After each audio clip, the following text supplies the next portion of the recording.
How do you know when you're being patient in a relationship versus settling? How long has this relationship been going on? A year. Now, patient as far as what? He's been going through a difficult season. He can pay his own bills. He got his own place. Who does he live with? Who he His live wife? with? His mama? How old is he? Oh, He's in his 30s. yes. 30 what? Upper, lower. 30 anything is up. How is it that it has taken him 6 years to get stable in his own life, and you're okay with that? It's not that I'm okay with it. It's just, okay, here's my thing. This is a relationship that's better than any of the relationships that I've been in. He got. Ooh, there we go. Yes. Now you know we why? getting somewhere. Because he has so much more disposable income. Now we getting somewhere. That's what women love to do. We love looking for the at least in love. This is the best that I've gotten so far. He's a good guy. He lived with his mom, but at least he treats me nice. He's a good guy. He's financially unstable, but at least he likes me. He's a good guy. He don't have a plan for his life, but at least he's letting me claim him. You realize that you're settling for the least of a man when you're supposed to be getting the most? How do we know? This is the best relationship that I've been in. How do we know? You said something earlier, and I wanted to hear you elaborate on it. How's he hindering you spiritually?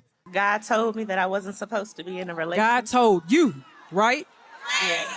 You know what I find funny? Whenever I hear someone say that somebody else is hindering them spiritually, you can't make somebody else responsible for your relationship with God. Sometimes we be our own demise. God really be giving us an escape sometimes.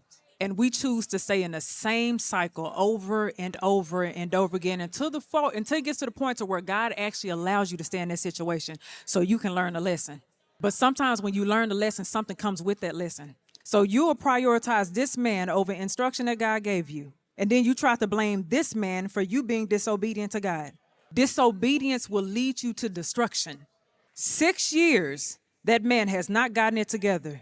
And you okay with being in that situation. How many times you got to fall on your butt before it makes sense? If you have never been in a place of despair before, you keep on playing in God's face, you'll get there. We'll ask God time and time again to take us out of a valley, but we choose to play in the valley like it's a playground. And time again, God will put a light in the valley to say, here is your escape, but we'll be foolish and play in that darkness. If God warns you and gives you instruction, please listen to it. Before you one day be coming to this microphone talking about how you got a baby and this man still staying with his mama. Schatz, wir sind jetzt seit 20 Jahren verheiratet. Ist das nicht schön? Ja, das ist nicht schön. Schatz, ich fände es schön, wenn du geil wärst. Ja, und ich finde geil, wenn du schön wärst. If someone tells you that they're not mature enough for a relationship, but they're willing to learn and grow, would you see that as an honesty and potential or a sign to protect your heart? Yes, it is honest. But I would hang on to that first part before the second part. Because they said that they're not mature enough for a relationship with you yet. The reason they said they're not mature enough was because I have a child and they don't. I don't care what the reason is. When I hear someone say they're willing to grow, but the first part they said is, I'm not mature enough. That's what we need to believe. That's the reality of the situation. But there's that dangling of possible potential. Let me hang that dream over your head. What I just transcribed in my mind is you're just not ready. That's it. You're just not ready. Kira, what you thinking? I think that you have to be very careful to not allow people to try you on. Because people approach single mothers knowing what comes with single mothers, admit that they're not equipped to deal with you, but date you just to see. Let me see if I can handle it. Let me try it for a while. So I'm gonna present this honesty in the beginning to tell you that I'm not mature enough, so that way, if I get your heart invested, if I get your time invested, if I get your child attached, if I get your body intertwined with mine, but then I wake up and I decide I wanna walk away, I already told you I wasn't ready. As a mother, you have to only date intentional men because you don't wanna break your child's heart by letting them get attached to somebody who's not sure. Sometimes a man telling you his trauma, his red flags, the things he ain't healed from, what he need to work on, sometimes it's like foreplay for some of y'all. Because you interpret it as this being vulnerable. Oh, he trusts me with his little sob story. He told me how his ex him up. And I ain't never had a man cry in front of me. What's romantic about a man telling you how he gonna f you up? Single moms, I'm gonna talk to y'all real quick. Sometimes you take that energy that you raising your son with and you bring it to the dating market.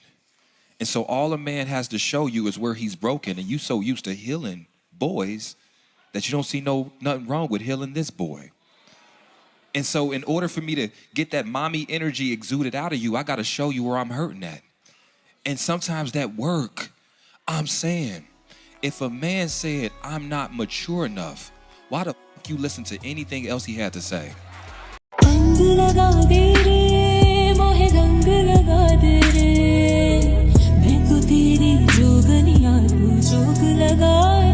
I have a friend of 6 years that love bombed me and said we can date if I move to California to... Wow. Go ahead, finish your question. I forgot people here are rude. We gonna give you love and support. It's okay, I'm a woman of God, so I stand in confidence.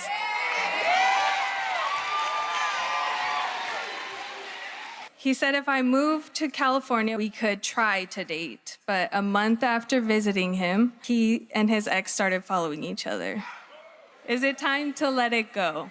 Hold on. For me, the deal breaker was we can try to date. He didn't have intentions on pursuing this on a serious level in the first place. If you come out here and uproot your life, we can try. That word right there would have been, all right, it's been nice knowing you. Let's just stay in each other Instagram likes. You was willing to uproot your life for the possibility of potentially dating a man? No, my question really is it worth keeping the friendship? No, no. Girl, that Be was never your accountable. friend. When the audience first responded to you asking your question, you said you were a woman of God. Mm-hmm. Okay. For everybody that knows the Lord's Prayer, raise your hand. Can y'all say the Lord's Prayer? Who art in heaven, hallowed be thy name. Thy kingdom come, thy will be done on earth as it is in heaven. Give us this day our daily bread, and forgive us our trespasses. Hold on, stop. And lead us not into temptation, but deliver us from evil. Stop. And lead us not where? But deliver us from where? And lead us not where? But deliver us from where? You said you are a woman of God, and you said this man love bombed you. The God that I serve responds to prayer. So when I go into the closet and say, God, and lead me not into temptation, but deliver me from evil, do you believe that God is going to respond to that? So if somebody love bombs you, that's temptation. But if I ask God not to lead me into temptation, he ain't going to do that, because that's not how God works. He'll give you a test, but he won't tempt you.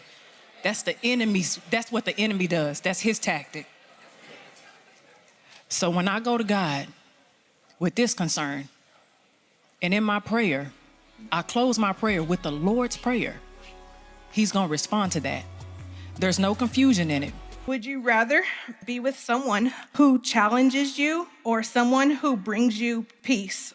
I think peace is priority. Some women try to get you to move on their timetable. Your ass is so independent that when you say you want this done, if we take a little longer than you expect, you jump, oh, don't worry about it, I'll do it. Just like washing the dishes. You say, baby, you know you gotta wash them dishes. He's like, all right, bet, I'll wash it after the game. Don't worry about it, I'll do it. So again, we gotta get women more comfortable with trusting the fact that it's gonna get done. Like, I can sense the urgency, but your ass gotta be patient as well and understand the fact that I don't move on your timetable. Wait a minute, pause. But how often do we have to wait on your lack of urgency? Like, how often do we have to sit back and wait for you to actually see that the things that need to be done are just as urgent or should be urgent because we share the same space? How long are we supposed to sit right here and wait on your potential? How long are we supposed to sit right here and see you lose that drive, that ambition that you presented yourself with at the beginning? How long are we supposed to lose ourselves and sacrifice ourselves by constantly pouring into you when you're not being receptive? I think that we're supposed to have the same grace for our partner that we expect in return, right? It's just like when you said that you was gonna cook on Friday, right? But you didn't realize that work extended a little longer than it was supposed to on Friday. So now Friday comes and goes and that meal is not made and now we eating out. So in those moments, we grant you grace because we understand the moment. And we understand the fact that even though the intent was there to do something at a certain time, sometimes life gets in the way. But as long as it gets done, that's all that matters. Ding, ding. You said you was gonna clear that duct or those gutters 3 weeks ago. You said you was gonna hire the exterminator 2 months ago. You said you were gonna paint that baseboard 4 months ago. You said you were gonna fix that shower head 2 weeks ago. And I've given you grace and I've extended the grace and I've waited. And the only time you moved was when I finally decided to call somebody and you saw that I was frustrated. The only time you moved is when I stopped opening my to you. The only time you moved is when I stopped putting my mouth on your. The only time you moved is when I stopped cooking for you. See, I've given you grace, but my grace continued. And I kept giving you grace. And I kept giving you grace until I enabled that behavior. And the only time you paid attention is when I gave you a consequence. But why do we have to get to this consequence for you to realize that we are in the same space and that my needs are just as urgent as your needs?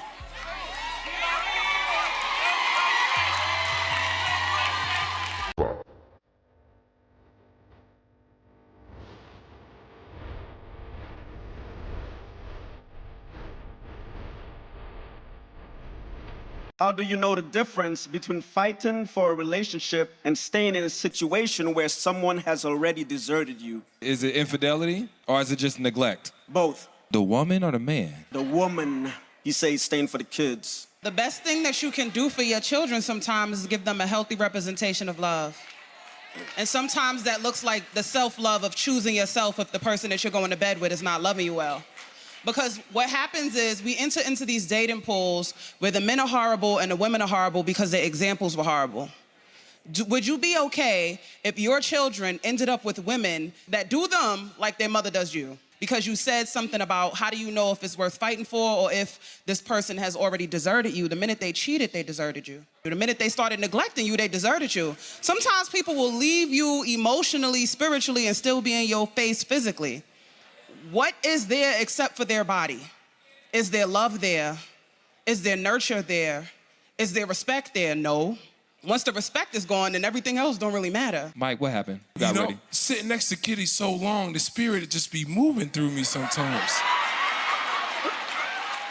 They said the weapons will form, but that does not mean they will prosper. Whether it's infidelity, lack of sex, struggle in communication. If you're with somebody for so long, you're gonna go through something. But it's not about what you go through, it's about what you get through. It's not about what you go through, it's about what you grow through. This might be a situation where we're just experiencing some normal sinus rhythm. Because if you're in a relationship for too long and don't nothing pop off, that is dead. Now, if you go on and then every couple of months, couple of years, something happens and then you get through it, right? And then something else happens, you know what I'm saying? Right? But it's not until you don't have any peace in between your storms that you really got problems. A lot of people be reading that verse in their Bible about distance instead of the verse in their Bible about patience, about work. A lot of people join these relationships off of what they can receive from them and not what they put in them. And then they drive the relationship till there's no gas in the car and then get an attitude, whether you're in the passenger seat or the driver's seat. You're just going through some normal sinus rhythm. Here's the reality of the situation when we speaking on that verse. Sometimes the weapon formed against you is your spouse. Sometimes the very thing that you are fighting against, where you appearing as, oh, I need to fight with this person, and they're the thing that you are constantly fighting.